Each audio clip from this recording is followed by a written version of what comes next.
Montana Territory, 1883. The snow was falling hard when he saw her, standing in the middle of the road like she had nowhere left to go. Orin Oakes pulled his wagon to a stop, his hands tightening around the reins. The wind howled across the flat stretch of land near the edge of his property, just a mile from his ranch cabin. The woman had no coat, just a threadbare shawl pulled tight around her shoulders, and in her arms she held a bundle wrapped in an old quilt. He climbed down without thinking. "Ma'am," he said, voice low but steady, "you should not be out here." She turned slowly.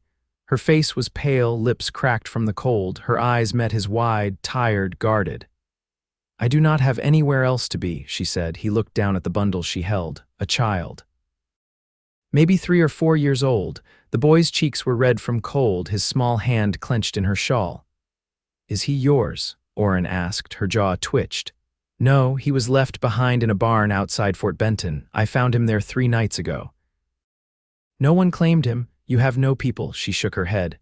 "I had a sister. She died last spring."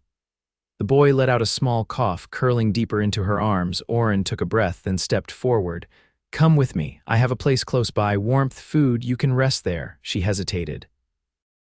Then, almost like her legs gave out from under her, she nodded. He helped her into the wagon, settled the boy gently beside her, and drove them through the snow. Neither of them spoke. The wind did all the talking until the cabin came into view, a squat, sturdy place nestled against a line of pine trees, smoke curling from the chimney. Once inside, Orin stoked the fire high, set a kettle to boil, and brought out blankets. The woman sank onto the edge of the bed, rocking the boy slowly. He handed her a mug of hot water. "My name is Orin Oakes," he said. "This is my home." She took the mug, her fingers trembling. "Hollis Wynn." He heard the name settle in the room like it belonged there. "I will not be a burden," she added quickly. "Just need a few days to figure out what comes next." "You are not a burden," Orin said. "No one should be out in that cold." The boy stirred, whimpering. Orin crouched beside him, meeting his eyes. "Got a name, little man?" The boy looked up, then shook his head. "He does not talk much," Holly said softly. "I call him Caleb, just something to say." "Caleb," Orin repeated. "All right then."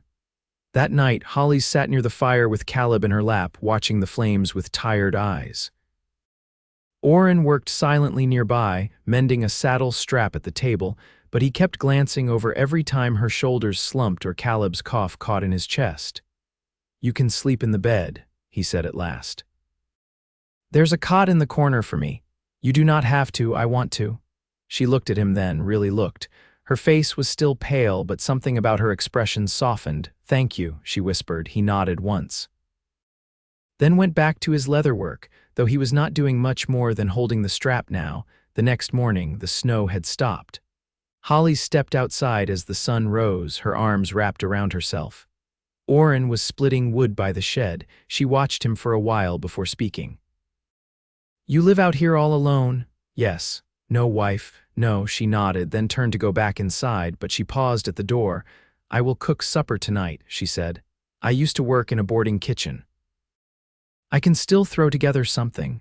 "All right," Orin said, and something in his chest shifted. Caleb stayed close to Holly's all day. Orin noticed the boy watched everything: the way Orin chopped wood, the way he led the horses to water, the way he moved around the cabin. Quiet, tired eyes. But smart. That evening, the cabin smelled like stew and cornbread. Holly's had rolled up her sleeves, her hands dusted with flour. Orin sat across from her at the table. Caleb held a spoon in one hand, his other hand clutching the edge of her dress. "This is the best food I have had in months," Orin said. Holly smiled just a little. "You do not talk much," she said. "Neither do you." "I used to," she said. "Before." He did not ask what came before. He figured she would tell him when she was ready. Caleb fell asleep, curled up on the cot before the fire. Hollis tucked the quilt around him and sat quietly beside him. Orin watched her, the way her hand brushed Caleb's hair, the way her shoulders eased. She was not just watching over the boy, she had taken him in, claimed him in every way that mattered, even if she did not say it out loud. Later that week, Orin rode into town for supplies. When he returned, he found Caleb sitting beside the chicken coop, holding one of the hens in his lap. Hollis was on the porch, mending a shirt of Orin's she had found in the washbin. "Looks like he is getting used to things," Orin said, tying his horse. "I think he likes it here," Hollis said. "He sleeps through the night now, and you?" he asked. She looked up, met his eyes. "I sleep better too." Orin walked up the steps and set the sack of goods beside her. "I got more flour and some coffee. You did not have to." "I wanted to." She smiled again. This time it stayed on her face longer. One night, a week after they arrived, Caleb crawled into Orin's lap while he was reading by the fire. The boy did not say anything, just leaned against him and stayed there, small and warm and steady. Hollis looked over. Her eyes were full. "He trusts you," she said. "I do not know why," Orin said, his voice rough. "I do." Orin met her gaze. "You could stay," he said. She looked down, her hands clasped tight. "You do not know me, my life before. It was hard. I made mistakes." "I am not much of anything." "You found a child no one claimed and walked through a blizzard for him," Orin said. "That is something." She pressed her lips together, trying to hold back tears. "I do not want to be alone anymore." "You are not," he said. She looked up. Her eyes filled, but this time with something brighter. Later that night, after Caleb was asleep, Orin touched Hollis's hand. She did not pull away. He leaned closer, just enough for her to feel it. "I want you here," he said. "Both of you. I want to stay," she whispered. And when he kissed her, it was slow and steady, like the beginning of something real. The next morning, they woke together in the same bed, arms wrapped around each other, Caleb curled between them. Orin looked at them both, and for the first time in years, the cabin felt full, like home. The thaw came slow that spring, the snow retreating in patches like a reluctant guest. The mornings were still brittle with frost, but by midday the ground softened underfoot, and birds returned to the trees behind the cabin. Orin found Hollis kneeling in the muddy garden bed behind the barn, sleeves rolled, pressing onion sets into the soil with steady fingers. Caleb sat not far, stacking smooth stones he'd gathered from the creek, tongue caught between his teeth in concentration. "You know what you're doing," Orin said, stepping around a patch of snow still clinging to the fence line. "I do," Hollis said, brushing soil from her hands. "My sister kept a kitchen garden. I helped her plant every year after the war ended." Orin crouched beside her, took a handful of seeds from the apron pocket she'd sewn herself. "You want to put beans in this row?" She nodded. "They'll climb the fence just fine." They worked in silence for a time, the kind that didn't press. The afternoon sun reached through the leafless trees, warming the back of Orin's neck. He watched as Hollis laid out the rows with a kind of quiet order, each movement sure, even as her boots sank into the softened earth. "You miss her?" he asked. There was a long pause before she answered. "Every day." Her voice was even, but her shoulders had gone still. "She was older, married a tinner from Iowa, died birthing her second. I stayed on with the boy, but her husband drank his way through what little money they had left. He put me out not long after." Orin didn't speak. "Just pressed another seed into the soil." "I walked to Helena. Found work where I could, sewing, mostly. Then I heard about the orphan left behind in that barn outside Fort Benton. I don't know why I went, but I did. You knew he needed you. I think I needed him too." He looked over at Caleb, who had now abandoned his rocks and was digging with a stick, muttering to himself. "He's different now," Orin said. "Since you brought him here, so am I." That night, after supper, Hollis brought out a tin box she'd tucked into her bundle weeks ago. She opened it on the table and laid out a handful of fabric scraps, a worn needle roll, and a pair of scissors dulled at the edge. "I thought I'd try piecing a quilt," she said. "I don't sleep much once the stove goes cold." "You don't have to, I want to. Busy hands help." Orin reached across the table, picked up a square of blue calico. "This was part of a dress, my sister's," Hollis said. "She wore it when she brought her first boy home from the prairie doctor." Orin set the fabric down gently, as if it deserved reverence. "You carry a lot. We all do." He didn't answer. Just sat beside her while she threaded her needle, her fingers nimble despite the chill in the cabin. The next week, Orin rode to the Harper place past the ridge to help mend a fence line. When he returned near dusk, he found Hollis hitching the mule to the cart. "Something wrong?" he asked, stepping down. "I was going to go to town," she said. We're low on kerosene and Caleb outgrew his boots. She avoided his eyes. I didn't want to trouble you. It's no trouble, he said. Then, quieter, you don't have to go alone. I know, she said. It just felt like something I should do. He helped her with the harness anyway. Caleb climbed into the cart bed with a wooden whistle Orin had carved for him and began blowing it with great enthusiasm. They took the cart together the next morning. It was a long ride and the road was still half muck from the last snow, but Hollis didn't complain. She sat beside Orin, her hair pinned back tight against the wind. Caleb dozed with his head against a sack of feed. You ever think about leaving Montana? Orin asked as they passed a stream swollen with meltwater. I did, before. And now she turned her head. I've been warm every night since we came here. I've laughed more in the last 2 weeks than in the last 2 years. So no, I don't think about leaving anymore. When they reached town, Orin held back while Hollis took Caleb into the dry goods shop. He watched through the window as she tugged a pair of boots onto the boy's feet, one hand steady on his shoulder. She smiled when he stomped in them, testing the soles, Mrs. Langford, the widow who ran the mercantile, caught Orin's eye through the glass and gave him a nod that carried more meaning than her words ever would. On the ride home, Caleb leaned against Hollis's side, clutching a red tin whistle Mrs. Langford had slipped him.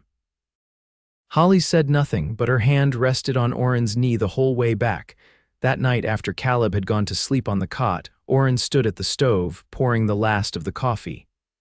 You're not just passing through, he said, voice quiet. No, she said. He turned. You're home here. She crossed the room, one hand brushing against his chest before settling over his heart. So are you. He kissed her again, deeper this time, and when she leaned into him, it felt like the room had finally settled into place. Outside, the wind had quieted. The snow was gone from the steps. Spring had taken hold. The creek behind the pasture had swelled with spring melt, and Orin spent the better part of 2 days reinforcing the footbridge with cedar planks. Caleb trailed him with a tin pail, collecting pebbles and bits of bark, while Hollis hauled straw from the barn to lay fresh bedding in the coop. The rhythm of the days had taken on a kind of quiet shape work, warmth and moments shared without needing explanation. One afternoon, while Orin hammered a brace into place beneath the bridge, Hollis stood on the bank, arms crossed, watching the water rush beneath the timbers. Her voice carried over the sound of the current. You ever think about building more out here? Orin straightened, wiped the back of his wrist across his brow. What kind of more? Another cabin, maybe toward the ridge, something with a second room, if you ever wanted to take in more hands. Or others? He looked at her, the sun cutting across her face, catching in the loose strands of hair that had worked free from her braid. You thinking of someone? Not yet, she said. But I've seen too many women turned away, widows with children, girls who aged out of the homes. Nobody wants the ones who have already learned how to manage. You think I should take them in? I think we could. He set the hammer aside, walked up the bank. You've made this place something else, Hollis, something I didn't know it could be. She reached for his hand, her grip firm. You gave me room to breathe. If we can give that to someone else, why wouldn't we? He nodded, the weight of what she said sinking in slow. We'd need more supplies, more hands come fall. I'll sew what I can. There's still good cloth left, she paused, and I'd like to teach. Reading, maybe numbers. If the children come, you'd be good at that. She gave a small shrug. I'd try. That night, Orin brought down a ledger from the top shelf one he hadn't opened since his father died. He spread it across the table, flipping past yellowed pages of livestock counts and grain tallies. Hollis leaned over his shoulder, tracing rows with her fingertip. You kept everything, she said. My family didn't have much. My father believed in writing it down just in case. He turned to a blank page. We'll start fresh. She sat beside him, dipped a pen into the inkwell, and wrote the date in a firm, looping hand. Then she wrote, Spring, 1 child, 3 hearts steady. Later, when the lamp burned low and the room had gone quiet apart from the soft creak of the fire settling, Hollis rested her head against Orin's shoulder. I never made plans before, she said. Why not? Didn't trust they'd hold. He ran his thumb over the back of her hand. They will now. By early May, Orin had cleared a stretch of land near the pines, and together they marked out the shape of a small building. Caleb stomped around the edges, declaring it his house, though no one corrected him. One evening, Orin returned from shoeing a neighbor's mare to find Hollis sitting at the table with a letter in her lap. The envelope was creased, the paper thin from travel. "I wrote to someone in Helena," she said before he could ask. "The woman who ran the kitchen where I worked. She sent word of a girl 14, quiet, with no people left. Her name is Liddy. She's been turned out twice already. They're running out of places to send her." Orin pulled off his hat, set it on the peg. "She can come here. I told her as much." They spent the next week preparing. Holly sewed a shift from old cotton she'd found in a trunk, and Orin built a cot from scrap timber, sanded smooth at the edges so the girl wouldn't catch her skin. Caleb followed behind with a piece of chalk, drawing crooked stars on the boards. When Liddy arrived carried in a merchant's wagon wrapped in her own silence, Hollis met her halfway down the path. No one asked questions, and no one offered anything more than warmth and a room ready. That night, Orin found Hollis standing by the window, watching the last pale light slip through the trees. "You did that," he said. "You made this a place someone could land." She leaned back against him, his arms settling around her waist. "We did." He pressed a kiss to her temple, then her cheek, then lower until she turned and met him fully. There was no hurry in it, just the slow certainty of two people who had chosen each other without needing to speak it aloud. Outside, the night grew still. The cabin behind them held the breathing of a sleeping boy and the soft rustle of a girl finally unafraid to rest. The wind moved through the grass, brushing against the fence posts like a hand lingering on a shoulder. Orin and Hollis stood there a while longer, the stars just beginning to show above the ridge, and the shape of their life unfolding around them, quiet, steady, and stronger than it had ever been alone. The rains arrived in early June, long and soaking, turning the pasture into a patchwork of dark soil and sharp green. The fields drank deep, and with the growing came a kind of hush. Wet mornings, boots left by the door, the constant patter on the cabin roof. The world outside slowed, and within the walls, life reshaped itself around the quiet. Liddy took to the mornings first. She rose before the rest, not from habit, but from unease that hadn't yet worn off. Hollis found her one dawn, sitting on the porch steps with her mended shawl pulled tight and her bare feet tucked beneath her. She didn't turn when Hollis stepped out. "I can start the fire," Liddy said without looking. "You don't have to," Hollis replied, folding her arms for warmth. "But if it helps your hands, I'll show you the right way." Liddy nodded once, and the next morning, the fire was lit before anyone else stirred. Inside, the cabin had grown into its own rhythm. Caleb no longer clung tight to Hollis's skirts but followed Liddy with quiet curiosity. Orin gave the girl her space, speaking only when there was something worth saying, and when he did, he always looked her full in the face, never down or past her. One afternoon, Orin came in from the barn with a long, narrow box wrapped in oilcloth. He set it on the table, nodded once toward Liddy. "It was my mother's," he said. "She kept it for mending. I thought maybe you'd use it better than I do." Liddy hesitated, then unwrapped the cloth. Inside lay a wooden sewing box, worn smooth at the corners with years of use. The compartments were still full: spools, bone buttons, a pincushion shaped like a rooster. She ran her fingers over the lid before closing it again. "I can fix the hem on your work shirt," she said. "The blue one, it's fraying at the cuff." Orin gave a small nod. "That'd be appreciated." That night, Hollis found Orin outside, leaning against the fence that ringed the south pasture. The moon was out thin and high, and the cattle were still, their breaths rising like mist. "She sat through supper tonight," Hollis said. "Didn't leave early. She's settling," Orin replied. "Slow but sure." "She asked about my sister," Hollis added after a pause. "Wanted to know if she ever had a daughter." Orin looked over. "You think she's wondering where she might have ended up if someone hadn't turned her out? I think she wants to believe she's not alone in the world. She's not." Hollis stepped up beside him, the toe of her boot nudging the soft earth. "Neither am I." He reached for her hand. They stood like that until the air grew too cool and the porch lantern flickered out. Weeks passed, dry and warm.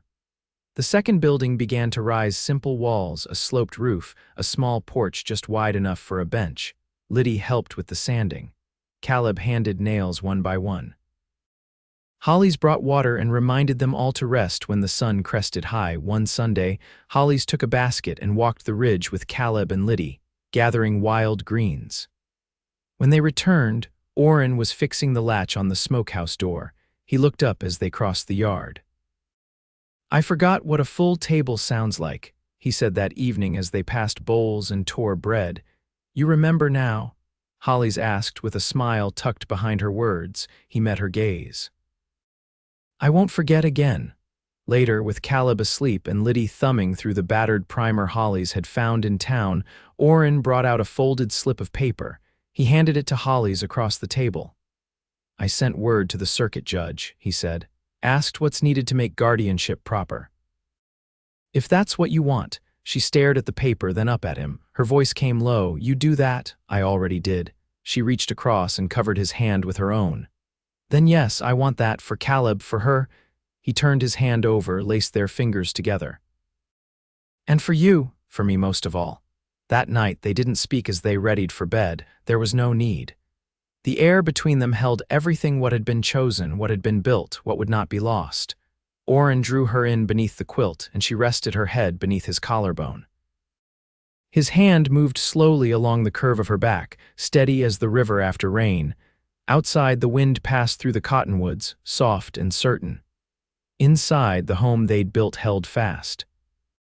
By midsummer, the soil had hardened in the fields, and the long grass along the ridge moved like water in the wind. The new cabin stood finished, now unpainted, but solid, and Liddy had taken to calling it hers, though she still chose to sleep in the main house most nights, her cot tucked beside the big hearth. Orin returned late one evening from the stockyard in Virgil, his coat dusted with trail grit, a fresh scar on his palm from a splintered fence rail. Hollis was sitting on the porch with her legs tucked beneath her, a basin of beans in her lap and a lantern flickering beside her. "You stayed out past supper," she said as he stepped up. "Had to take a look at a bull Harper's trying to sell off, walks like he's got glass in his foot."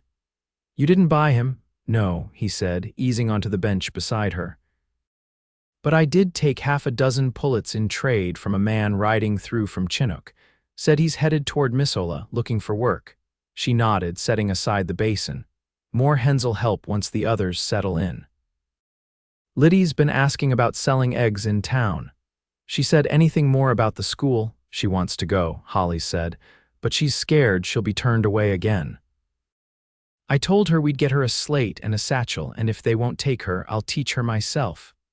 Orin leaned forward, resting his elbows on his knees. "I've got an old saddlebag in the barn, worn, but the leather's good. I'll clean it up." She looked at him then, and her hand settled over the back of his neck, thumb brushing lightly along the edge of his hairline. "You always think of what she'll need before she asks, so do you." The lantern hissed softly between them, and from within the cabin came the distant creak of Liddy turning in her bed. Hollis stood and reached for Orin's hand. "Come inside," she said. "You look like you've carried the whole day in your shoulders." He followed her, and when the door closed behind them, the hush of the house wrapped around them like a coverlet. She helped him out of his coat, then pulled the basin of warm water from beside the stove and knelt to wash the dust from his hands. He didn't speak, just watched her as she worked, gentle and thorough, drying his fingers with the linen she kept folded beside the hearth.